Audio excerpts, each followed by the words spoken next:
guys, it's your fangirl here. If you're a convention newbie, this might be a little overwhelming for you.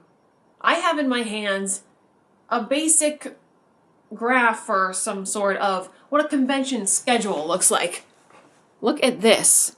I mean, this is just mind-scattering, don't you think? I mean, you would think I was playing an Atari game.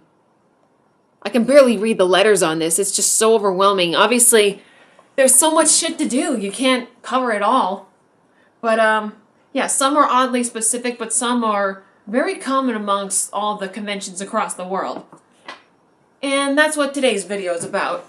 If you're not sure if there's anything oddly specific you want to take part of, then let me give you the most common and still pretty badass convention activities that you could do.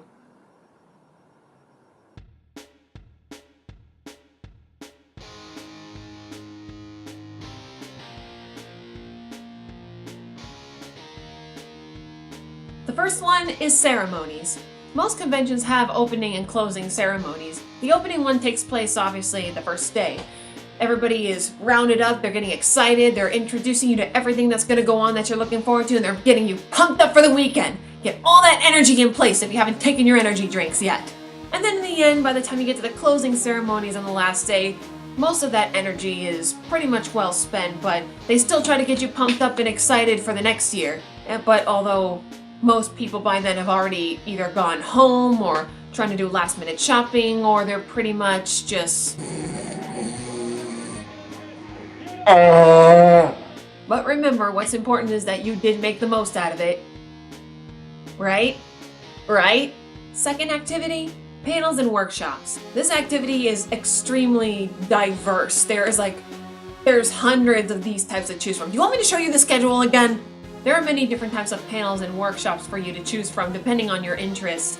Most of them are just run by any person who has been accepted, and they just pretty much perform it in front of a live audience. I mean, they could educate you on something, they could teach you how to do an activity, they could promote stuff, you could meet a guest and do a Q&A, etc., etc. It's endless. Learn how to cosplay, learn how to do certain activities, how to be a voice actor, what updated things are going on with your favorite franchise, ups and downs of anime, ups and downs of being a gamer, how to be a YouTuber, learning too much activities going on, there's too much to choose from, there's too much to do, I can't even talk English anymore because there's so much in the Japanese, tell me what to do already, just tell me. Number 3, the Masquerade. This event is one of my favorites, whether to watch or take part of. I've already explained this in a previous episode, but it's pretty much where the cosplayers get to get on stage and strut their stuff in front of judges and in front of their peers. You can do a walk-on, you can do a skit by yourself or with a group, and just pretty much make it all-out entertainment. And the best part is, if the judges like you enough and you place, you get free stuff! Like just free random stuff, that's all it is, but it's pretty awesome. Like I said, I have done an episode before about this in more detail, so if you haven't seen that one yet and you're interested in knowing more about the Masquerade itself, feel free to check it out. Please? Number 4 is live gaming. I've made this category separate because it is very similar to running a panel, but there's more of an upgrade involved, if you ask me, because it involves more planning ahead and a lot more involvement, especially you can even get the audience members involved. There's different types of live gamings that can really grab people's attention and get them more excited. A lot of them are similar to game shows. Alrighty there, contestant. Are you ready to answer the final question for your chance to win the big prize? Yes, give it to me. Alrighty then. Your final question is, which of the 5 Nights at Freddy's games is superior? Well, I've always kind of liked, FNAF World. Wrong! Some of it could be related to cosplay, but others are more to theme-related fun. If you're attending a con in the near future and there's a certain live gaming activity that you really want to be a part of, like on stage or something, look for any instructions on their website and see if there's a place where you can sign up or if there's a due date involved. Otherwise, just attend the panel and enjoy the entertainment. I mean, if there's audience involvement, then hopefully you'll get lucky. Number 5 is video gaming. If you're simply gaming to go to these cons to meet fellow gamers and get your game on, just go to gaming. Just about every con has at least one room where it's nothing but video games and tournaments, and for many people that is simply paradise. I would aim for the bigger gaming cons because then you'll find things beyond your wildest dreams. They got classic arcade games, they got board games, they got pinball machines, and they got plenty of other games that you simply could not find anywhere else. I especially enjoy watching the DDR players who play it like their lives depended on it. You no longer have an excuse not to exercise, nerds.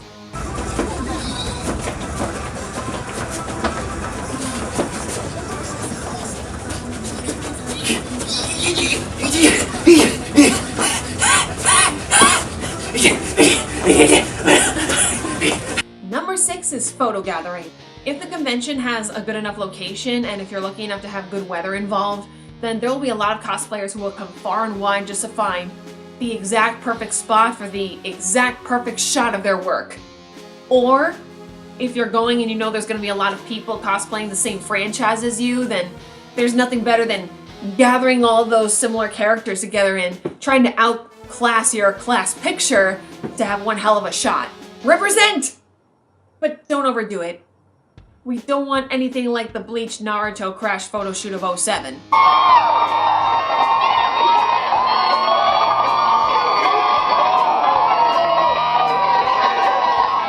Number 7 is shopping!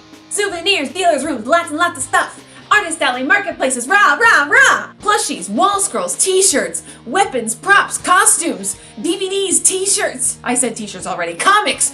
Did I say that already? All that you can get your hands on, pretty much!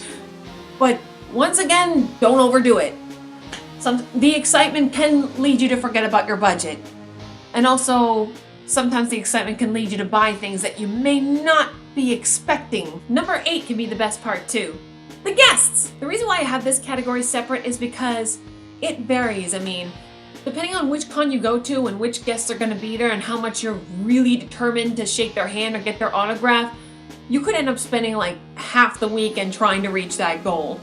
I've had the privilege of meeting plenty of guests at different conventions. Some of them I just happen to run into at the con and get a selfie with, but then there are those who I've ended up waiting 4 to 6 hours in line just to meet. But it's worth it. It's definitely worth it. Isn't that right, brother? I'm at the Continue crew. Damn it, bro, I told you to stop doing that! Why didn't you save one for me? Number 9 are concerts. Conventions will always do their best to bring you the best entertainment, and of course that's gonna mean musical guests. What better way to make the most out of the evening of a con than to simply just rock out? Musicians, DJs, artists, oh my! And speaking of music, number 10. Sweet Rain Party!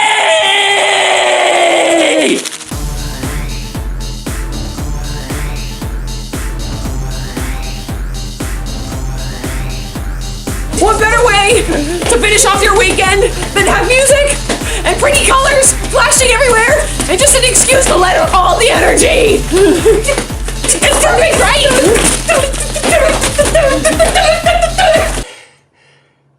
Except when you bring drugs into the raves. That kind of ruins it for everybody. You know, canceling it all. Don't bring drugs into the raves.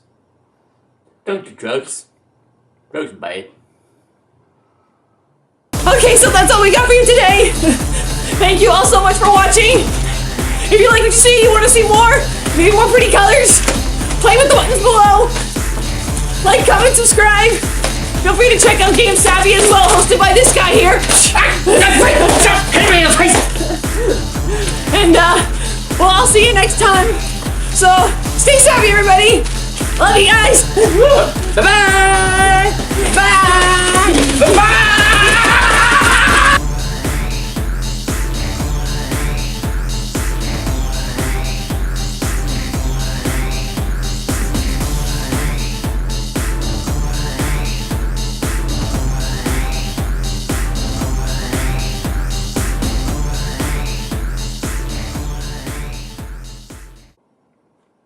Say hi, Nick.